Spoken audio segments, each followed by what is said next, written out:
On va pouvoir commencer. C'est la 4e session. Donc, il est question dans cette session du respect du droit international par rapport à la France. Que peut la France par rapport à l'application du droit international vis-à-vis de la Palestine? Donc, je continue dans l'expérience de mes prédécesseurs. Donc, on a des interventions, 4 interventions. On va pouvoir évoquer ce problème. Je pense qu'on est dans le cœur du sujet. De plus en plus, on entre dans le cœur du sujet. Je vais faire une toute petite introduction. Mon sentiment depuis ce matin, parce que j'avais préparé une toute petite introduction, mais je ne vais pas la dire. En revanche, ce que j'ai pu retenir et ce que j'ai pu avoir comme enseignement depuis ce matin, en écoutant les uns et les autres, et particulièrement les Palestiniens et les Palestiniennes, jusqu'où allons-nous dans cette régression du droit partout dans le monde, et particulièrement pour les Palestiniens? Les droits des Palestiniens sont bafoués de plus en plus. Et jusqu'où on peut aller aussi chez nous? Parce que chez nous, c'est la séquence du médecin qui était interdit d'entrer en France. Donc, c'est une atteinte des droits fondamentaux en ce qui concerne la France. Ça, c'est le premier élément. Dans les relations internationales, donc il ne suffit pas de parler de droit international, mais de parler de relations politiques également. Ça a été dit de manière implicite, parfois explicite. Mais moi, de plus en plus, aujourd'hui, par rapport à la Palestine, je pense à 2 auteurs, essentiellement, mais il y en a d'autres. À Frantz Fanon et Edouard Saïd. Voilà. Quand on lit ces 2 auteurs, ces 2 penseurs contemporains, on comprend ce qui se passe aujourd'hui. Ça, c'est le premier élément. Deuxième élément, j'ai écouté avec beaucoup d'attention et d'émotion tous les intervenants, et particulièrement les intervenants palestiniens. Et Sharouk Assad, ce matin, a dit quelque chose qui m'a beaucoup frappé. Elle a dit, cela fait 76 ans que les Palestiniens nous disent au monde, nous sommes des humains. Ça fait 76 ans qu'on le dit et ils n'ont pas entendu. Troisième élément, le droit international, c'est quoi? C'est d'abord des textes fondamentaux. Et ces textes fondamentaux, aujourd'hui, sont bafoués. Il s'agit pour moi, et donc je pense que les collègues qui vont intervenir les partagent, la Charte des Nations Unies. C'est un texte particulièrement important, fondamental, premier si je puis dire. La Déclaration universelle des droits de l'homme et d'autres, qui a produit, tout ça a produit l'ONU, a produit ses résolutions. Mais également, il y a la Cour internationale de justice, il y a la Cour pénale internationale, les tribunaux nationaux, parce qu'il ne faut pas oublier aussi les tribunaux nationaux. Malgré tout ça, tout ce dispositif textuel, si je puis dire, des conventions, la France est tenue de respecter ces conventions, Israël est tenu de respecter ces conventions. Malgré ces tribunaux, malgré ces appareils juridictionnels, malgré ces décisions, et pourtant, Israël bafoue le droit international. Par rapport à tout cela, qu'est-ce qu'on peut dire? L'autre question, c'est l'État de Palestine. L'État de Palestine existe. En droit international classique, un État existe en droit parce qu'il est reconnu par ses pairs, par les autres États. Or, l'État de Palestine est reconnu par 141 États dans le monde. Et malgré ça, qu'est-ce qu'on lui oppose? Il n'est pas membre à part entière de l'ONU. Et alors? C'est pas ça la question. C'est tous les critères qu'il faudrait conjuguer pour reconnaître la qualité d'État, et ce qui est le cas pour l'État de Palestine. Cinquièmement, le droit. C'est le droit. Le droit ne peut jamais s'éloigner ou se départir de la question de la justice et de la question de l'éthique. Et l'éthique, cela veut dire, c'est toute la tradition du droit des Lumières, donc de Kant jusqu'à maintenant, c'est de dire le droit est un droit juste, il faudrait que ça soit un droit protecteur du faible. Or, aujourd'hui, dans la relation, dans les rapports entre Palestiniens et Israéliens, il y a le faible et le fort. Et donc, il faut protéger le faible. Et si on veut être universaliste et appliquer l'universalité du droit international, il faut protéger le faible. Enfin, par rapport à tout cela,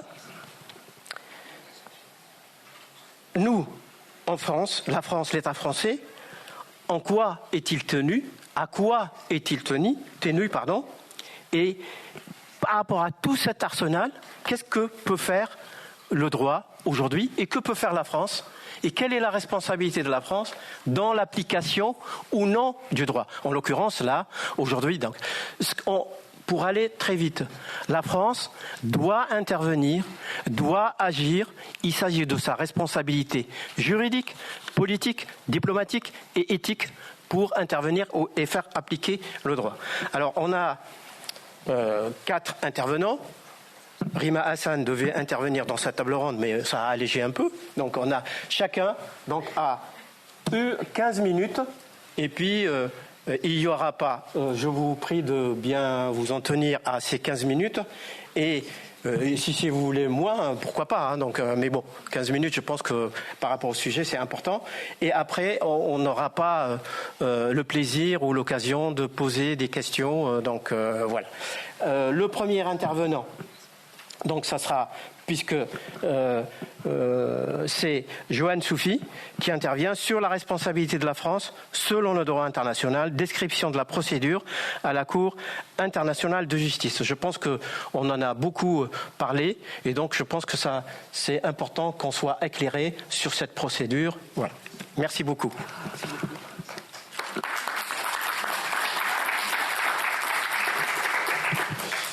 Merci beaucoup. Merci à Madame la sénatrice et au groupe écologique Les Verts pour l'invitation. Je m'excuse déjà parce que ça va être difficile de vous confronter au langage un peu froid du droit après les discours déchirants, l'émotion qu'on a entendue ce matin et cet après-midi.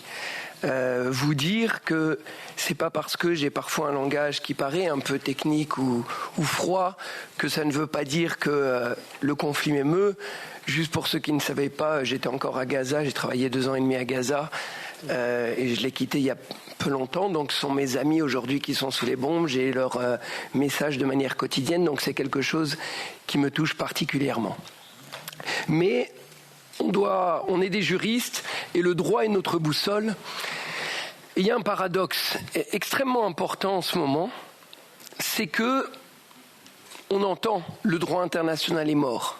À Gaza, ce serait un tombeau du droit international et en Palestine en général, pour une bonne raison, c'est qu'effectivement on a entendu crimes d'apartheid, des crimes de guerre, crimes contre l'humanité, génocide, colonisation, tous ces principes fondamentaux qui font les bases de notre humanité commune, qui font les bases de notre ordre fondé sur le droit international, sont aujourd'hui remis en cause, pas seulement par l'État d'Israël, mais par les démocraties occidentales notamment, qui jusqu'à présent se référaient à ces principes fondamentaux. Mais pourquoi un paradoxe?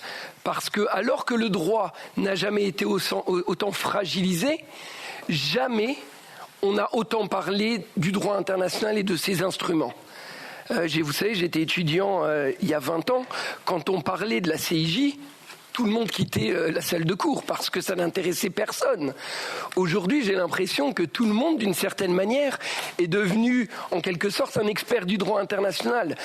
Qu'une ordonnance de la Cour internationale de justice sur des mesures conservatoires fasse l'objet d'une telle attention, d'une telle attente, c'est extraordinaire. Le fait qu'aujourd'hui, tout le monde attende les mandats d'arrêt qui, moi j'en suis persuadé, je l'avais dit à Bruxelles, je le dis avec d'autant plus de confiance aujourd'hui, vont arriver, les mandats d'arrêt de la Cour pénale internationale, c'est quelque chose d'aussi extraordinaire. Donc vous voyez ce paradoxe entre un droit qui n'a jamais été aussi fragilisé qu'aujourd'hui et en même temps un droit qui d'une certaine manière n'a jamais été aussi fort et puissant et une source d'espoir qu'il ne l'est à présent. Alors je vous avais promis un peu de technicité, peut-être juste en 1 minute, vous distinguez la Cour internationale de justice sur laquelle on m'a demandé de parler et la Cour pénale internationale, c'est important. La Cour internationale de justice, c'est l'organe judiciaire des Nations Unies, donc ça a été créé en 1945 au même moment que la Charte des Nations Unies et elle a pour objet, pour mandat, de régler les différends entre États. entre Israël et l'Afrique du Sud, entre l'Ukraine et la Russie, ou entre, par exemple, la Gambie et le Myanmar, pour simplement citer quelques cas récents. Elle a aussi pour mandat de rendre des avis consultatifs qui n'ont donc pas de force contraignante, mais qui ont un poids juridique symbolique extrêmement important sur des questions qui lui sont proposées par l'Assemblée générale des Nations unies ou le Conseil de sécurité. Et vous avez tous suivi probablement l'avis consultatif sur les conséquences de l'occupation illégale d'Israël du territoire palestinien au mois de février. Donc ça, c'est pour la Cour internationale de justice. Maintenant, la Cour pénale internationale, c'est une juridiction pénale, comme son nom l'indique, avec un procureur qui poursuit des individus, donc pas des États, pour des crimes qui relèvent du statut, c'est-à-dire crimes de guerre, crimes contre l'humanité ou génocide.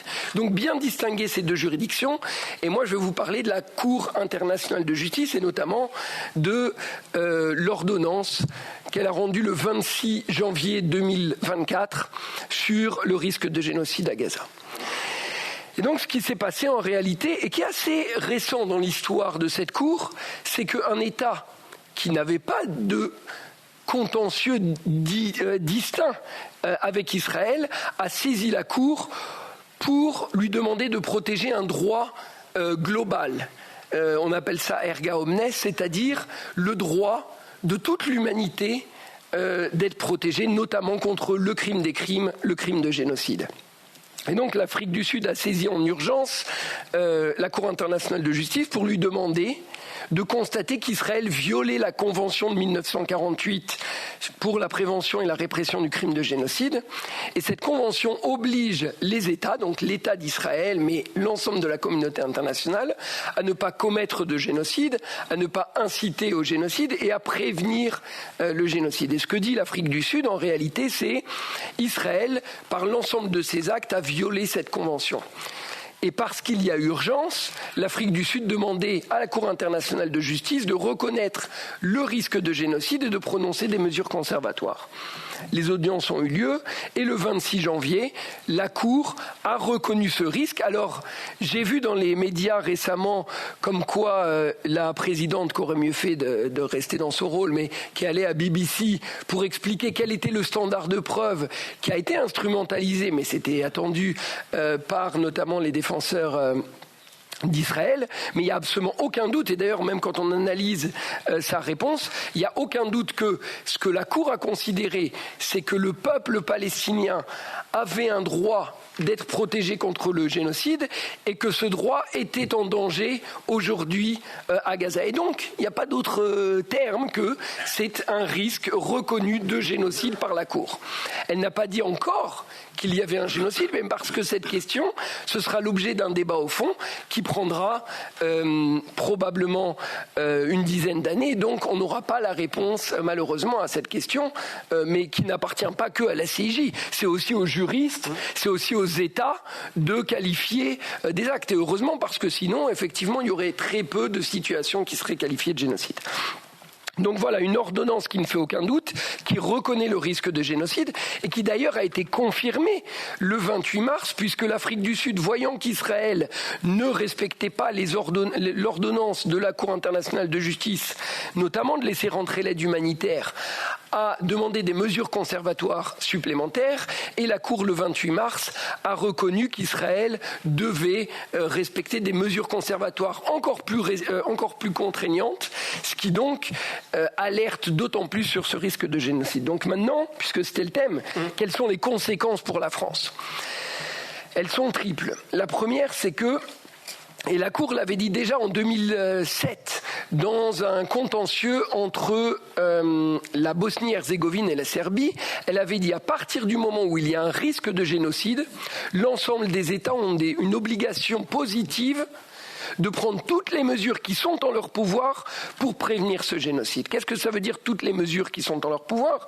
Ça veut dire bien évidemment de ne pas être complice d'un génocide, donc de ne pas vendre des armes, mais à partir du moment où le risque de génocide il est aussi identifié comme le risque de famine, ça veut dire bien évidemment de soutenir les organisations qui apportent une aide humanitaire, notamment UNRWA, et de faire une pression politique par tous les moyens qui sont en notre pouvoir au niveau de l'Union européenne, du Conseil de sécurité, etc., pour prévenir justement, pour forcer Israël à s'abstenir de commettre ce crime. Et elle avait été plus loin, la Cour internationale de justice en 2007, elle avait dit « cette obligation est d'autant plus importante qu'on est un allié proche du régime ou de l'État en question ». Ce qui est logique, parce que comme on l'expliquait tout à l'heure, comme il me semble que c'est Pascal Boniface qui l'expliquait, la France n'a pas de pouvoir extraordinaire sur l'Iran ou sur la Russie. Par contre, sur Israël, qui est soi-disant un allié, eh bien, il y a des moyens diplomatiques contraignants bien plus importants. Et c'est ce que reconnaissait la Cour internationale de justice. Donc, aujourd'hui, la France, très concrètement, elle a plusieurs obligations. La première, c'est de cesser de vendre des armes qui pourraient être utilisées pour commettre ce crime de génocide. La deuxième, c'est qu'elle doit mettre tout ce qui est en œuvre dans son pouvoir pour faciliter l'aide, financer UNRWA, et aussi mettre la pression sur Israël pour qu'elle soit obligée, ou il soit obligé, de respecter cette ordonnance. Et comme on l'a dit tout à l'heure, c'est très simple. Il n'y a pas besoin d'être très créatif en droit. Vous savez, nous, on est des gens assez bêtes, d'une certaine manière, et on aime bien le copier-coller. Bah, prenez ce que vous avez fait sur la Russie, copiez-collez-le, vous CTRL F, vous enlevez le mot Russie, vous mettez le mot Israël, et c'est très simple. La dernière chose qui est extrêmement importante, c'est de poursuivre les auteurs qui participent à des crimes internationaux. Et ça, c'est pas uniquement pour le crime de génocide. Vous savez, moi, ce qui m'étonne aujourd'hui, c'est qu'on dit non, génocide, non. Bon, oui, crime contre l'humanité, crime de guerre, bien sûr. Mais vous vous rendez compte à quel niveau de déshumanisation on est arrivé de reconnaître. Alors, est-ce que ça veut dire que ce qui se passe en Syrie, parce que c'est pas un génocide, c'est pas grave? Ce qui se passe en Ukraine, ça n'est pas grave. Mais c'est absolument abominable. A fortiori, parce qu'il y a des soldats français qui aujourd'hui participent à ces crimes. Et comme je le dis souvent, la participation à un crime international, c'est pas simplement l'auteur principal. Et heureusement, parce que sinon, faut pas lancer de mandat d'arrêt contre Vladimir Poutine, parce qu'il a pas mis les pieds en Ukraine depuis je ne sais combien de temps. Et d'ailleurs, toute la justice internationale n'aurait plus aucun intérêt, puisque par définition, moi j'ai jamais travaillé dans un seul dossier en 20 ans de carrière quasiment, dans lequel c'était l'auteur principal, le soldat qui tirait sur la victime qui était poursuivie. La justice internationale, elle est là pour poursuivre les plus hauts responsables. Et donc, par définition, exactement, on parle de complicité. Or, des ressortissants français complices, il y en a forcément. Et donc, bien évidemment, les juridictions françaises qui sont à la première ligne du combat contre l'impunité pour certains crimes. Au Libéria, la France, au titre de la compétence universelle, poursuit un Libérien pour des crimes commis au Libéria en 1990. C'est extraordinaire. Elle poursuit des génocidaires pour les crimes commis au Rwanda qui sont rwandais. Et elle ne poursuivrait pas des Français qui commettent aujourd'hui des crimes de guerre ou des crimes contre l'humanité, voire une complicité de génocide. C'est absolument incompréhensible.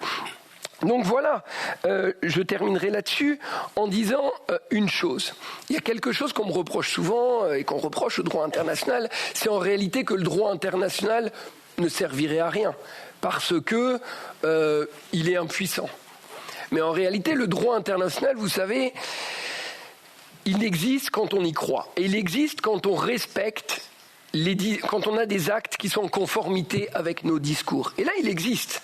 À partir du moment où la Cour pénale internationale lance un mandat d'arrêt et que les 124 États qui sont membres du statut de Rome décident de le mettre en œuvre, il existe. Ça veut dire que, à minima, Benyamin Netanyahou, si c'est lui qui est visé par le mandat d'arrêt, ne pourra plus voyager dans l'Union européenne. Et donc, cette fois, il y aura une bonne raison d'interdire à la personne de venir, ou vous venez, mais dans ce cas-là, vous serez arrêté, et dans 124 autres États. Donc, il faut que les États respectent le droit international. Mais les États, ils agissent, ce ne sont pas des entités abstraites comme ça, les États agissent parce que la société civile les force à agir, et ça a été très bien dit. Et donc, si j'ai un mot pour conclure ici, c'est de vous dire qu'en réalité, les soldats, comme ça a été dit par un maître de verre, les soldats du droit international, moi je dirais, sont même pas les avocats. En fait, nous, on est simplement des porte-parole. En réalité, les soldats du droit international, c'est vous tous et vous toutes qui êtes dans cette salle et qui devez pousser la France à respecter ses obligations conventionnelles et d'ailleurs l'ensemble des États européens. Et donc voilà, aujourd'hui, cette mission, en réalité, elle vous appartient autant qu'elle nous appartient. Et donc voilà, merci d'y contribuer.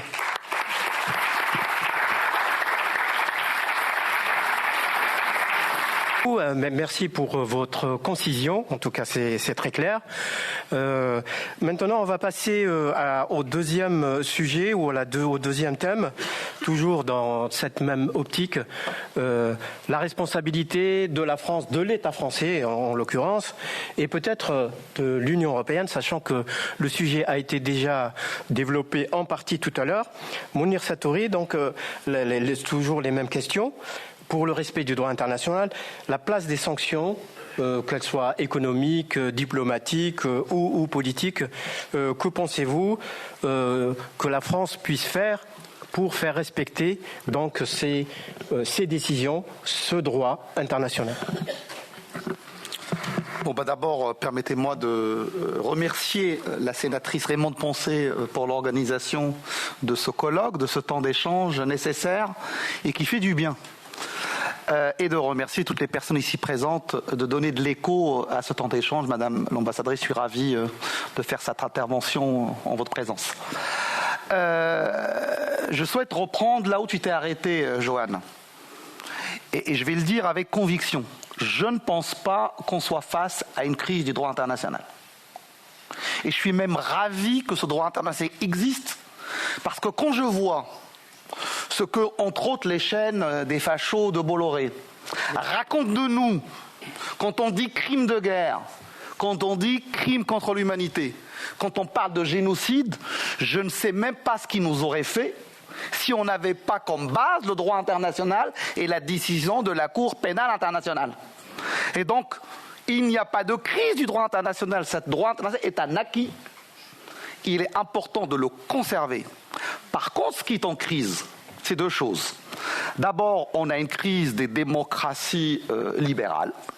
Il y a une profonde crise des démocraties libérales. Et je pense que les crises politiques que vivent les pays européens, avec la poussée de l'extrême droite, avec la fragilité des partis libéraux et sociodémocrates, n'est pas pour rien dans l'ambiance globale. Et je le vois de manière très précise au Parlement européen, j'y reviendrai. Et on est dans une crise du courage politique.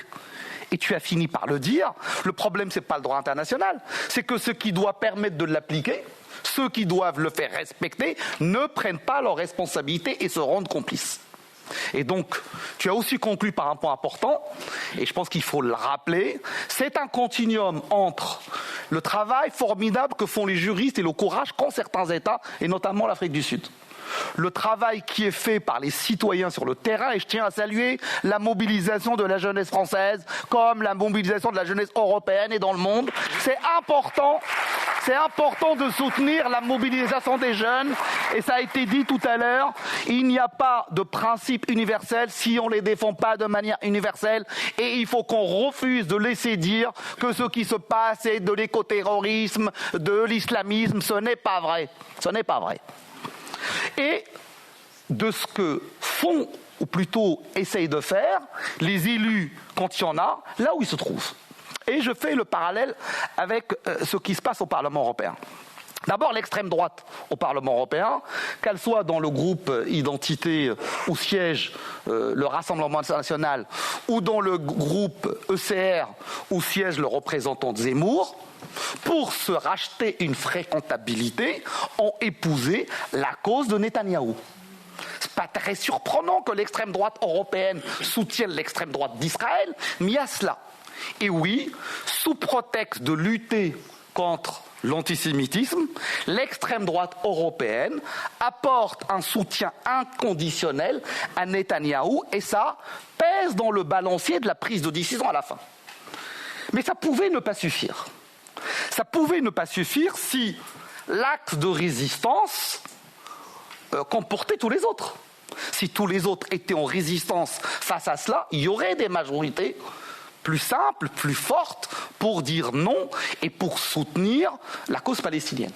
Il se trouve que les libéraux au siège, les Renew français, le groupe socialiste européen et surtout et d'abord le groupe PP au souhait LR ne sont pas dans ces dynamiques.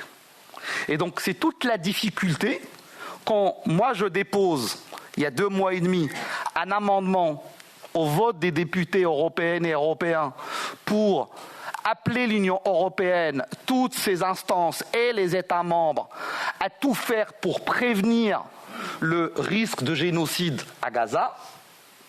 Cet amendement que je dépose avec l'accord unanime du groupe Vert fait au résultat du vote 240 pour, ça m'a même un peu surpris, et 260 contre. Il nous a manqué 20 voix. Enfin 21. 21 voix de plus, venant du groupe socialiste ou venant du groupe Renew, auraient pu nous permettre d'avoir dans la résolution qui, au bout de plusieurs mois, a fini par appeler un cessez-le-feu immédiat et permanent, un amendement qui dit les États membres et l'Union européenne doivent tout faire pour prévenir le génocide à Gaza. On ne l'a pas eu.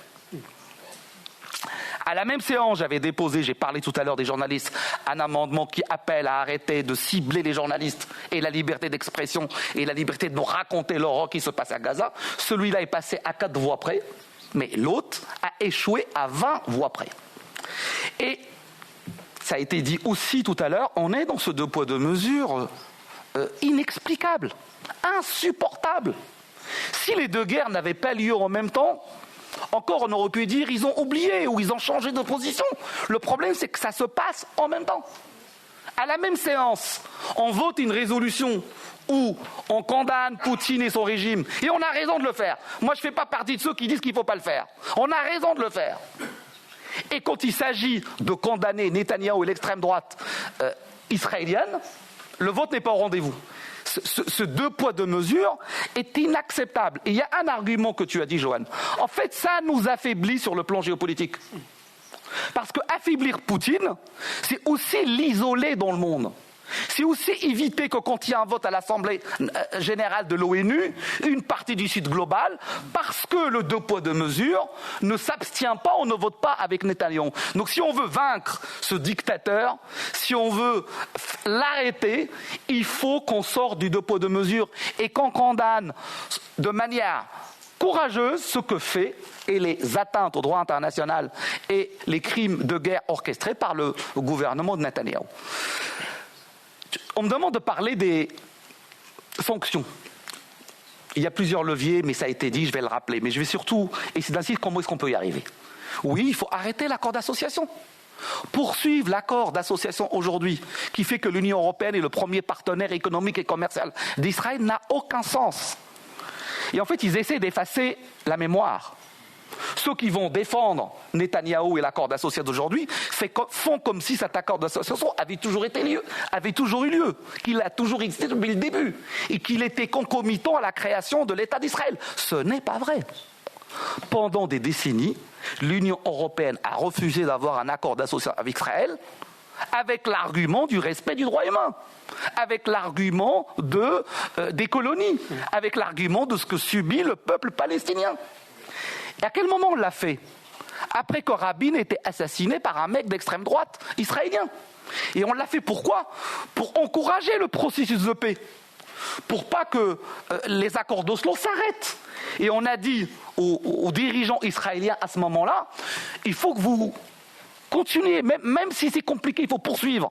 La Palestine doit exister. Il faut poursuivre la discussion pour arriver à un processus de paix et à 2 États. Et on va vous donner un truc qu'on sait faire, c'est ce qu'on sait le mieux faire d'ailleurs en Europe. On va vous donner un avantage de l'entrée des marchandises israéliennes sur le territoire européen. Mais si on l'a fait avec ces arguments-là, mais aujourd'hui on a tous les arguments rationnels pour l'arrêter. Et pour dire, on est tellement dans l'envie que la décision soit prise, qu'on ne dit même pas annuler l'accord d'association. On dit suspendre l'accord d'association.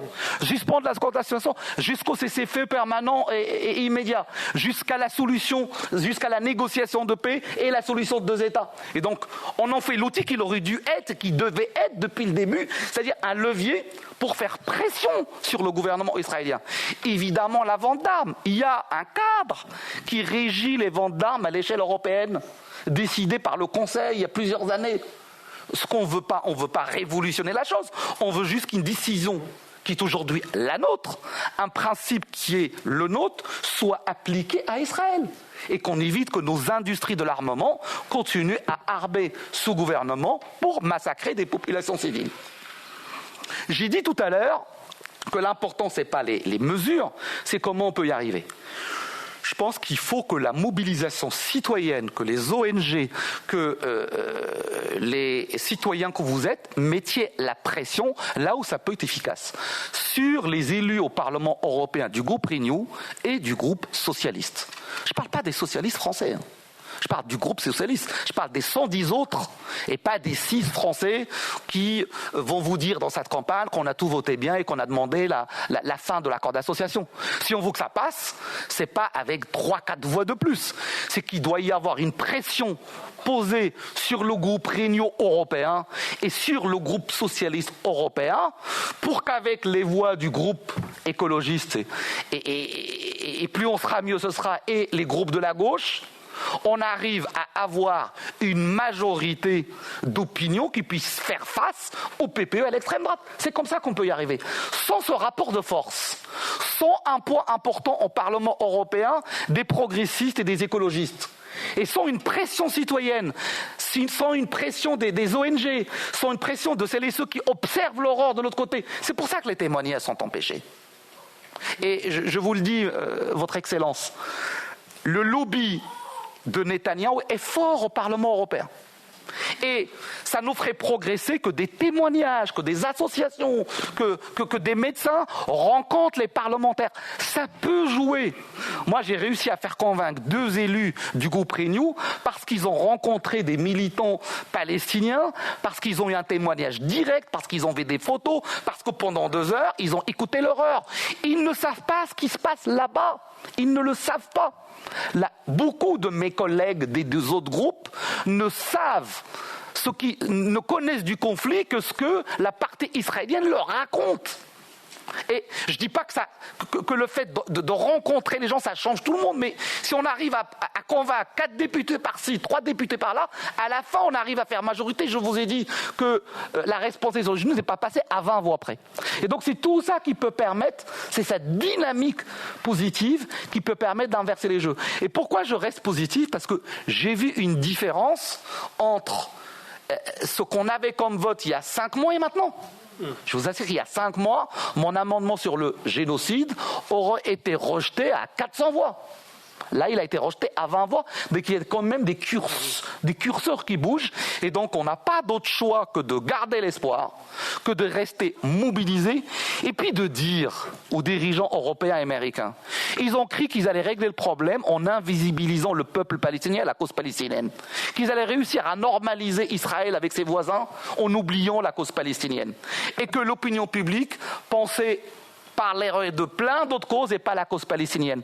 Là, on est dans une situation, et notre responsabilité, nous, que plus jamais la cause palestinienne devrait être invisibilisée. On ne laissera, il n'y aura pas de paix au Moyen-Orient sans les règlements de la question palestinienne. Et donc, il faut qu'on reste mobilisé. C'est ça qui peut permettre d'avoir un changement et une paix juste et durable pour les Palestiniens et les Palestiniens. Merci.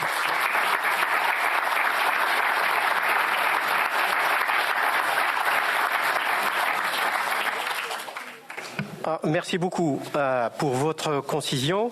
Et on a vu que, en tout cas, la responsabilité de la France, la responsabilité de l'Union européenne est bien qualifiée pour intervenir, pour faire cesser ce non-respect du droit international par rapport aux Palestiniens.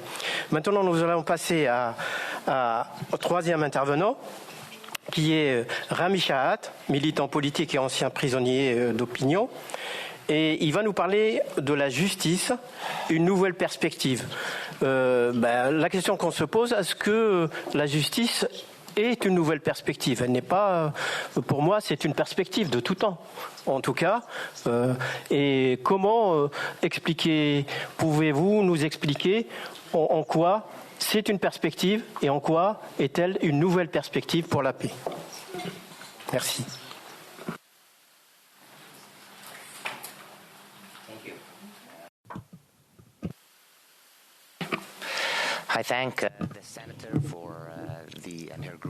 Un grand merci à la sénatrice de m'avoir invité et d'avoir organisé cette conférence. C'est un honneur d'être parmi vous. Mesdames et messieurs, pour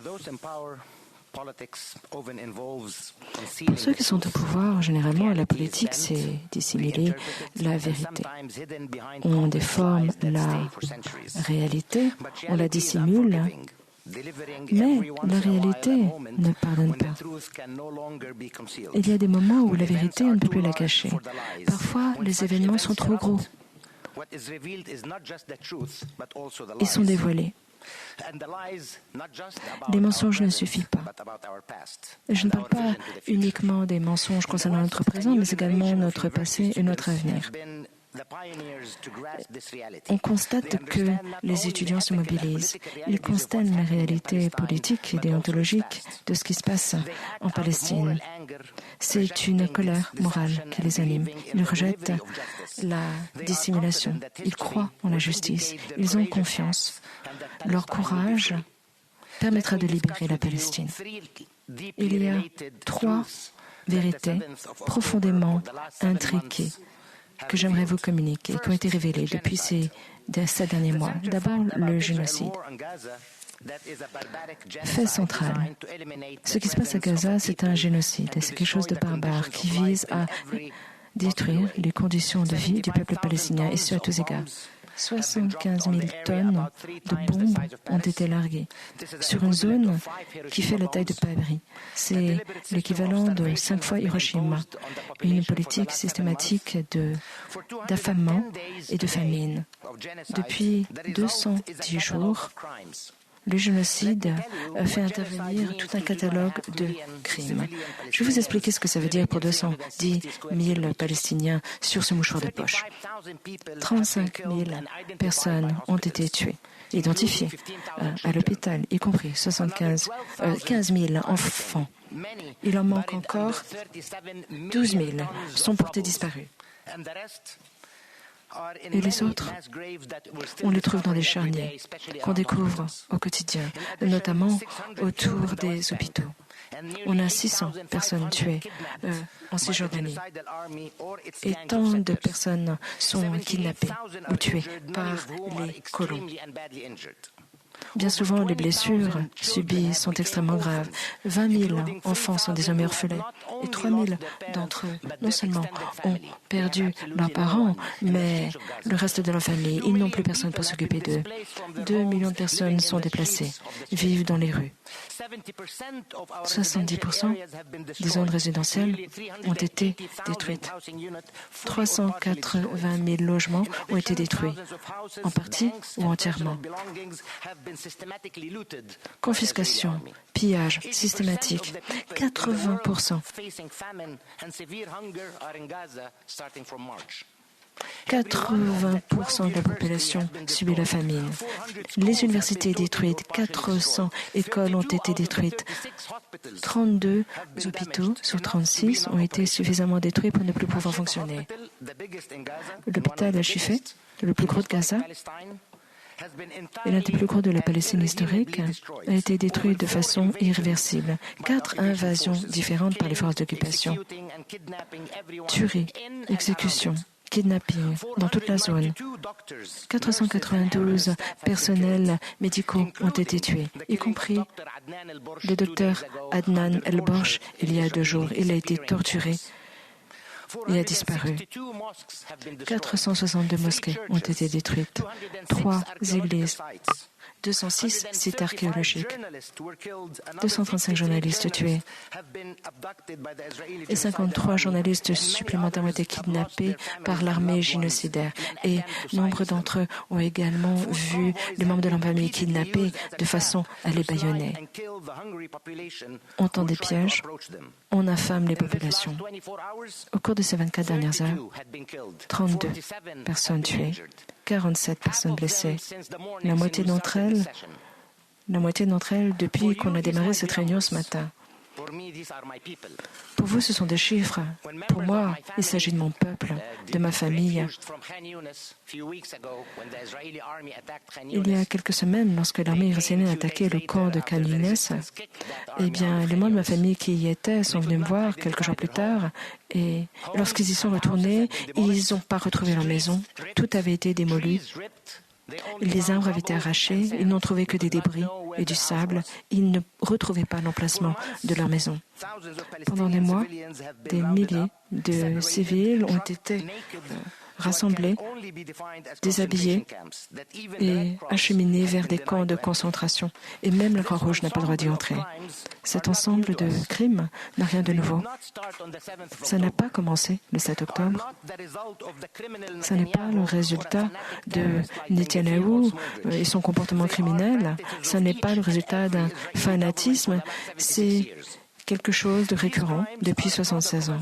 Ces crimes sont le résultat d'une idéologie colonialiste avec une occupation forcée, confiscation des terres, déportation de masse, emprisonnement, apartheid, colonisation de la Palestine, tandis que le monde ne fait rien.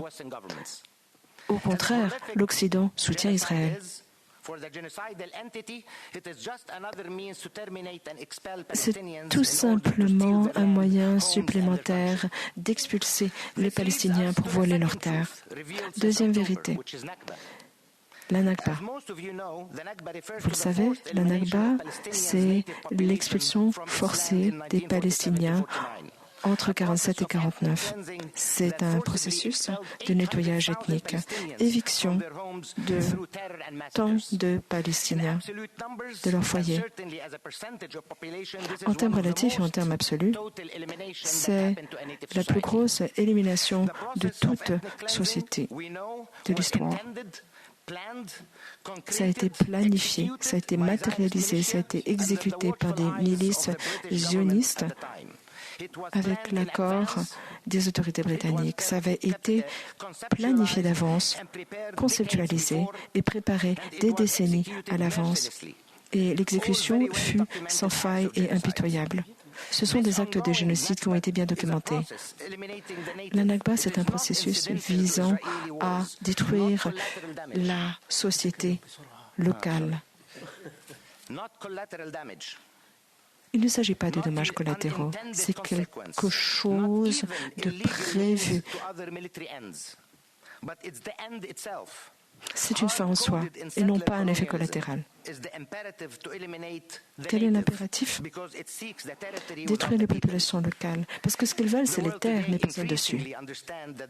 On comprend de mieux en mieux que cette guerre génocidaire se poursuit. C'est la poursuite de la Nakba.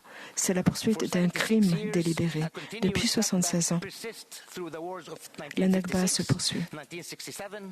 48, 1967, confiscation. Les Palestiniens n'ont pas le droit de retour. Démolition des foyers palestiniens. Vol systématique de la propriété, des terres, des arbres.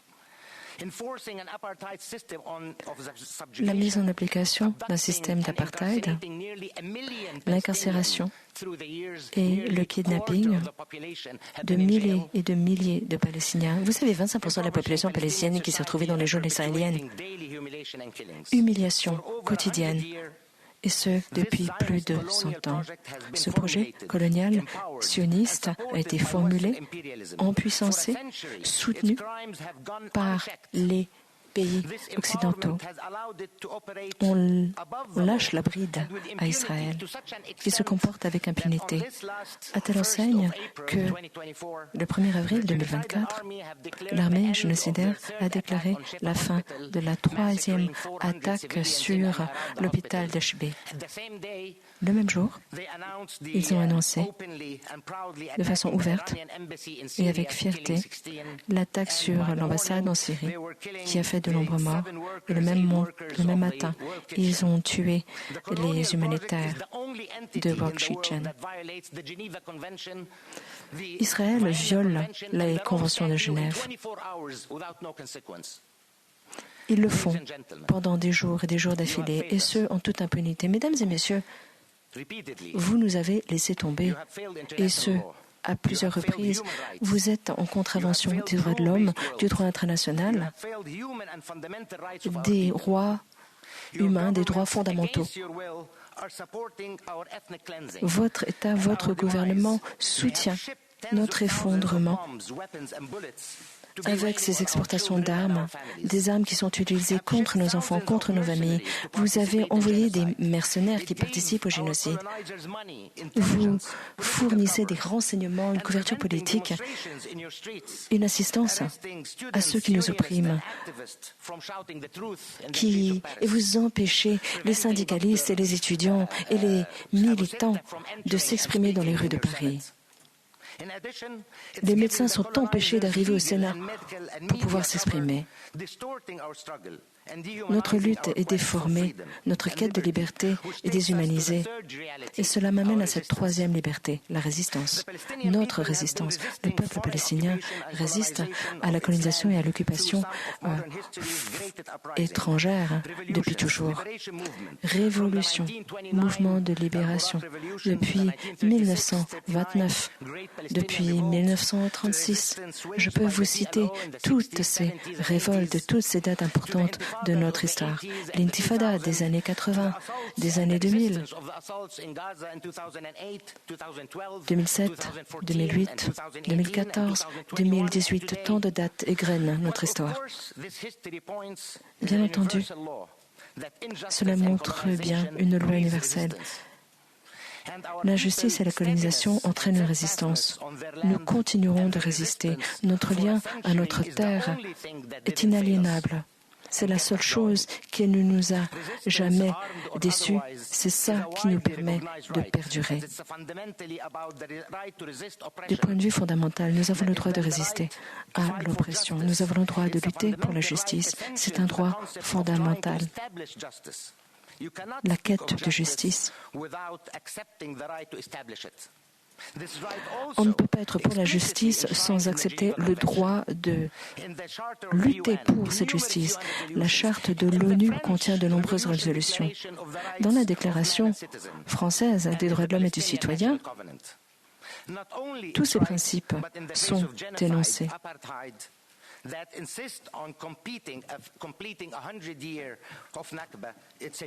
La Nakba dure depuis 100 ans. Nous avons le devoir d'y résister. Où se trouve la réponse? Pas dans des solutions, pas dans des feuilles de route, pas dans des idées. Il nous faut le respect des valeurs fondamentales et universelles.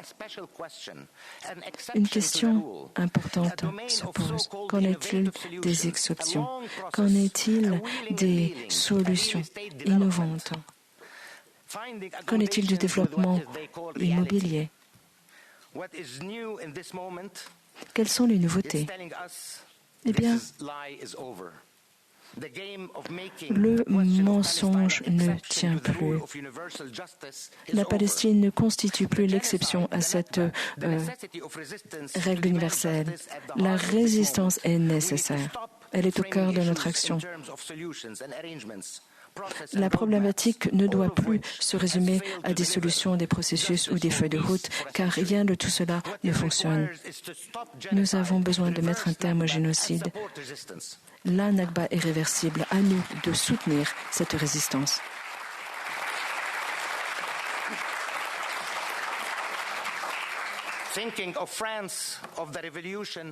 Je pense à la Révolution française qui a inspiré le reste du monde. La résistance française à l'occupation nazie. Qu'en est-il de la France s'agissant du Yémen et du Liban? Qu'en est-il de la Turquie? La Turquie a mis fin à ses liens commerciaux avec Israël. Donc, pourquoi ne pas leur emboîter le pas? Pourquoi ne pas faire de même que l'Afrique du Sud? Appliquer des sanctions complètes concernant cet État voyou. Leurs dirigeants militaires et politiques, notamment, il faut saisir les actifs des banques israéliennes dans les pays occidentaux et les utiliser en guise de réparation auprès des Palestiniens. Les acteurs politiques doivent participer à cette lutte, à cette libération nationale. Ils ne doivent plus figurer sur les listes de terroristes. Ils sont utilisés pour décrédibiliser la Palestine, mais aussi pour empêcher les Européens de crier haut et fort la vérité. Merci.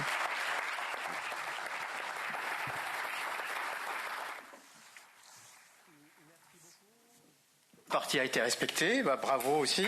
Donc, vous venez de montrer que tous les exemples qui illustrent ce que vous avez décrit prouvent qu'il y a 2 poids 2 mesures et que les valeurs prônées par l'Occident ne sont pas respectées pour tous. Merci beaucoup.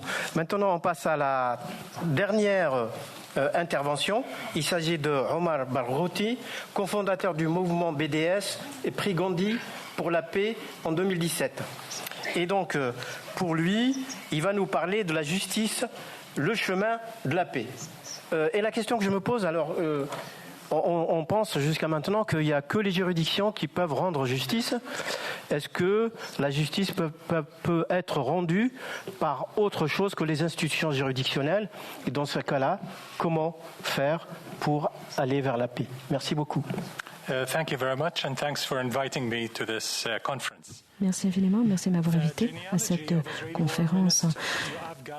Le ministre de la Guerre israélien, Yoav Gallant, a qualifié les Palestiniens de Gaza d'animaux humains. Et cette description et ce traitement trouvent leur origine dans la sombre histoire de la déshumanisation européenne et euro-américaine et de l'assujettissement colonial, voire de l'extermination des nations non européennes. Il y a quelques semaines, le secrétaire d'État américain Anthony Blinken a déclaré, je cite, « Si vous n'êtes pas à la table du système international, vous serez au menu. » Fin de citation. Il y a 2 ans, Josep Borrell, vice-président de la Commission européenne, a comparé l'Europe à un jardin et le reste du monde à une jungle. Et il a mis en garde la jungle, dont le taux de natalité est élevé, pourrait envahir le jardin, a-t-il ajouté. L'effacement physique nécessite un effacement épistémique et culturel.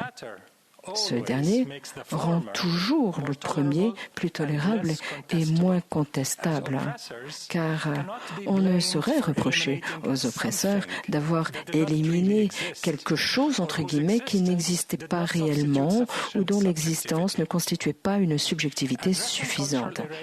À propos d'effacement culturel, l'Association pour l'étude du Moyen-Orient, basée aux États-Unis, a déclaré récemment, je cite, qu'Israël se livre à un génocide culturel contre le peuple palestinien avec le soutien actif de ses alliés américains et européens.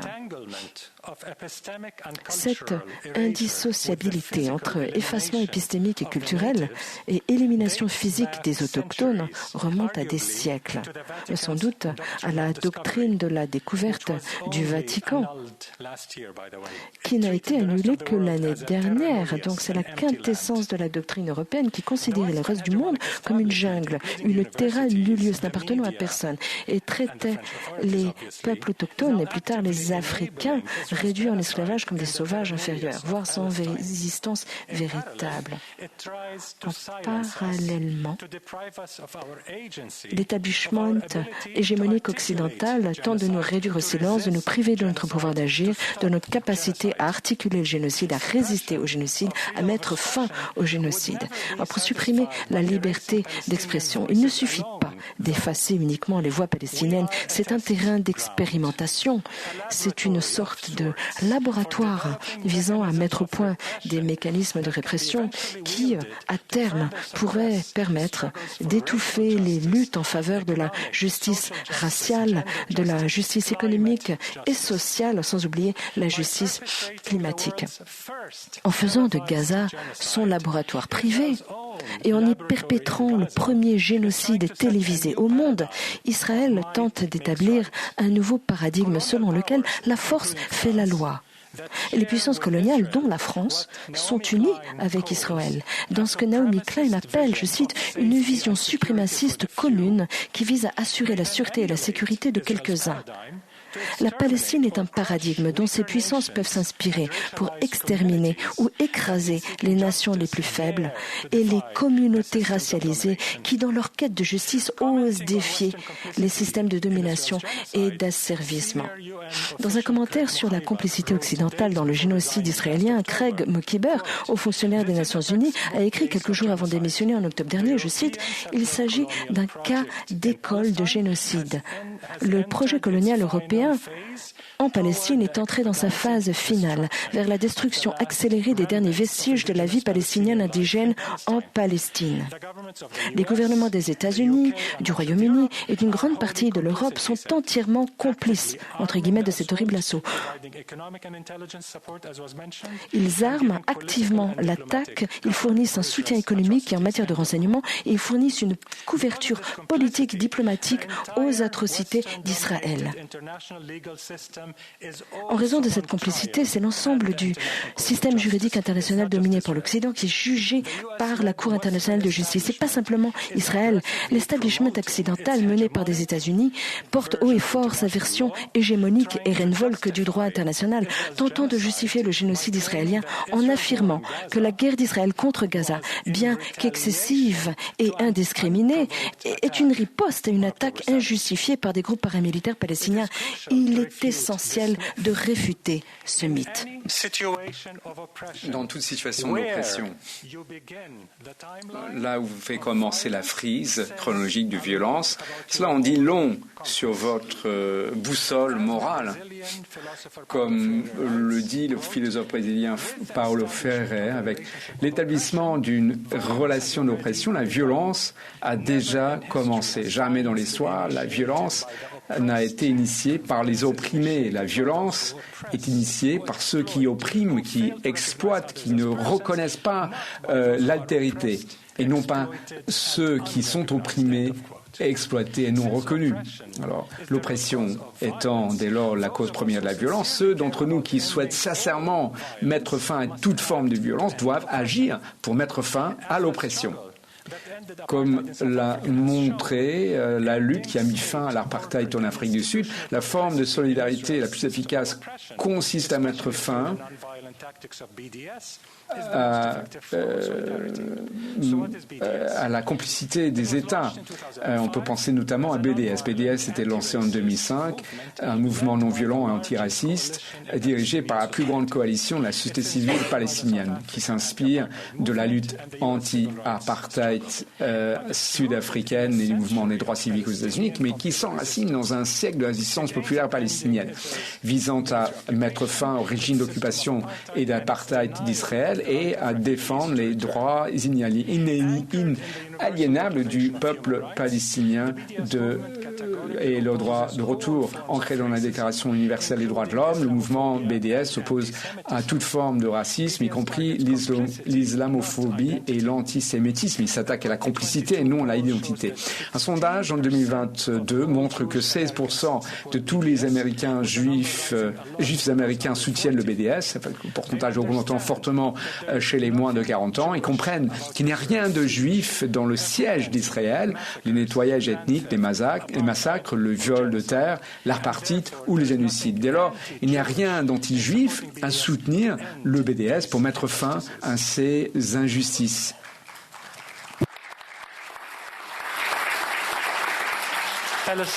Les Palestiniens ne demandent pas la charité au monde entier. Nous appelons à une véritable solidarité. Mais avant tout, nous exigeons la fin de la complicité. Ne pas nuire, au moins. Au cours des 19 dernières années, le mouvement BDS a constitué un réseau mondial massif soutenu par les syndicats, les coalitions d'agriculteurs, ainsi que les mouvements raciaux, sociaux, de genre et de justice climatique, représentant ensemble des dizaines de millions de personnes à travers le monde. Bien avant les génocides, le BDS a joué un rôle important dans le désinvestissement de fonds souverains géants en Norvège, au Luxembourg, aux Pays-Bas et en Nouvelle-Zélande d'ailleurs, auprès d'entreprises et de banques complices. Il a incité les grandes multinationales telles que Veolia, Orange, G4S, CRH et d'autres à cesser d'être complices de ces crimes d'Israël. Les grandes églises d'Afrique du Sud et aux États-Unis se sont désinvestis pour approuver l'action de BDS. Les boycotts académiques ont agi également. Alors, le 23 février, les experts des Nations Unies en matière de droits de l'homme ont publié une déclaration inédite qui fait référence au risque du génocide pour appeler tous les États à remplir l'obligation légale en cessant toute exportation d'armes vers Israël et en imposant des sanctions sur le commerce, les finances, les voyages, la technologie et la coopération. Alors, 7 avril, le Comité des droits de l'homme a demandé un embargo d'armement. Colombie et la Bolivie ont suspendu les relations diplomatiques avec Israël. L'Union africaine a effectivement suspendu le statut d'observateur d'Israël et la Malaisie a empêché les navires à destination d'Israël d'utiliser ses ports. La Norvège, qui dispose du fonds souverain le plus important au monde, a désinvesti à hauteur de 500 millions de dollars. Le principal parti au pouvoir en Espagne a voté au Parlement en faveur de la suspension du commerce d'armes avec Israël et le Canada, pareil. Et pour l'arrêt de la CIG, 2 grandes entreprises japonaises ont mis fin à leurs relations avec le plus grand fabricant d'armes privé d'Israël. McDo vit une hémorragie de deniers. Des conseils municipaux ont pris des mesures décisives contre l'apartheid israélien. Les syndicats de dockers de la Belgique, de Catalogne, de Californie, etc. ont entrepris des mesures contre les navires israéliens. La plus grande église afro-américaine, l'église épiscopale méthodiste africaine, a appelé les États-Unis à retirer immédiatement tout financement et tout soutien à Israël. Des dizaines de milliers d'artistes ont déclaré de soutien au boycott culturel d'Israël qui vise l'institution complice et non pas les individus. En fait, les ministres belges de la culture ont appelé à bannir Israël de l'Eurovision. Alors, l'association de football d'Asie de l'Ouest a demandé la suspension de l'adhésion d'Israël à la FIFA et les appels à exclure Israël des Jeux Olympiques gagnent du terrain. D'ailleurs, on appelle à la destruction pacifique des Jeux Olympiques. Au cours de son génocide, Israël a commis non seulement un domicide et un suicide, mais également un scolasticide, c'est-à-dire la destruction de l'éducation palestinienne, le système éducatif. Ce n'est pas une coïncidence que le soulèvement actuel des étudiants aux États-Unis et ailleurs a principalement exigé un désengagement et un désinvestissement des entreprises complices. Il y a eu le cas, les universités prennent une position pour mettre fin à des relations avec des universités israéliennes. Donc, qu'est-ce que nous demandons ? Nous souhaitons remettre en question et perturber pacifiquement le fonctionnement habituel des États, des entreprises et des institutions complices. Cette manifestation, c'est un bon exemple de cette perturbation que nous appelons de nos voeux dans ce marécage stagnant qu'est la France. L'intensification des boycotts universitaires, culturels et sportifs d'Israël et de ses institutions complices, ce sont là des propos que les Français n'aiment pas entendre, mais je vais les dire haut et fort. Intensifier des campagnes stratégiques de boycott et de désinvestissement contre les entreprises complices des crimes de guerre. Nous voulons également organiser des campagnes intersectionnelles pour faire pression sur les institutions, les conseils municipaux, universités, institutions culturelles, afin qu'elles adoptent des lignes directrices en matière d'achat et d'investissement qui excluent les entreprises impliquées dans de graves violations des droits de l'homme ou que ce soit. Et avec ça, on peut s'appuyer dessus. Et d'autres mouvements impliqués dans cette même démarche peuvent s'appuyer dessus. Obtenir un large soutien pour des sanctions ciblées et significatives, en particulier en embargo militaire complet sur Israël et son exclusion de l'Assemblée générale des Nations Unies, des Jeux Olympiques, de la FIFA et de l'Eurovision, etc. Voici 4 décennies, j'étais étudiant à l'Université de Columbie. J'ai joué une part minime dans l'occupation de Hamilton Hall, qui connaît une nouvelle occupation estudiantine. Alors j'ai étudié l'ingénierie et sur ma pancarte, c'était abolir l'apartheid. Et quand on m'a dit, mais t'as pas des choses à faire, mieux à faire? Est-ce que tu penses vraiment que l'apartheid va être aboli de ton vivant? Et moi, je répondais, non, l'Afrique du Sud, c'est une puissance soutenue par les États-Unis, par le Royaume-Uni. C'est impossible de faire détruire ce système. Mais bon, moi, je le fais parce que c'est mon devoir universaliste. Ce serait important, n'est-ce pas, pour tout mouvement de justice si l'apartheid devait s'effondrer. En 1994, il y a eu un effondrement de l'apartheid et personne ne peut me retirer l'espoir que la même chose pourrait se reproduire dans un autre cas. Donc si vous détestez la violence, si vous détestez l'oppression, si vous détestez l'oppression, mettez fin à la complicité. Si vous adorez la liberté, la justice, la dignité et l'égalité pour tous, quelle que soit de l'identité, c'est notre vœu. Mobiliser la pression pour nous aider à démanteler le régime d'oppression israélien de 76 ans, les structures coloniales et résistantes de l'Occident. C'est ainsi seulement que nous pourrons en mesure de garantir qu'aucune nation ou communauté ne pourra plus jamais être confrontée à un effacement, disparition épistémique ou physique, ou qu'elle sera dans l'assiette des puissants. Merci.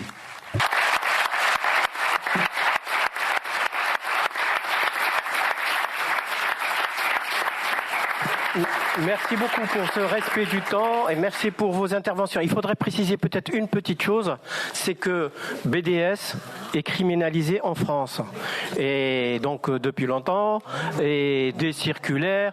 Donc il y a des juridictions qui ont rendu, mais même si certaines juridictions, même jusqu'à la Cour de cassation, je crois, a rendu un arrêt qui permet la campagne BDS, certains lieux ne le permettent pas et certaines juridictions continuent à l'interdire sur la base d'une circulaire. Voilà. Ouais. Voilà. Actually, if you allow me, si vous me permettez, ce n'est pas précis, en fait, ce que vous dites. La bataille juridique a été gagnée, mais il y a encore des politiques, notamment de droite, qui continuent à ne pas reconnaître la loi, qui continuent à montrer du doigt la campagne BDS. Mais il y a encore des élus qui continuent à refuser des subventions à des associations qui participent au programme. Et ça, c'est une honte. Et ça, c'est la droite qui est au pouvoir. Ça, c'est les libéraux. Mais la bataille juridique a été gagnée.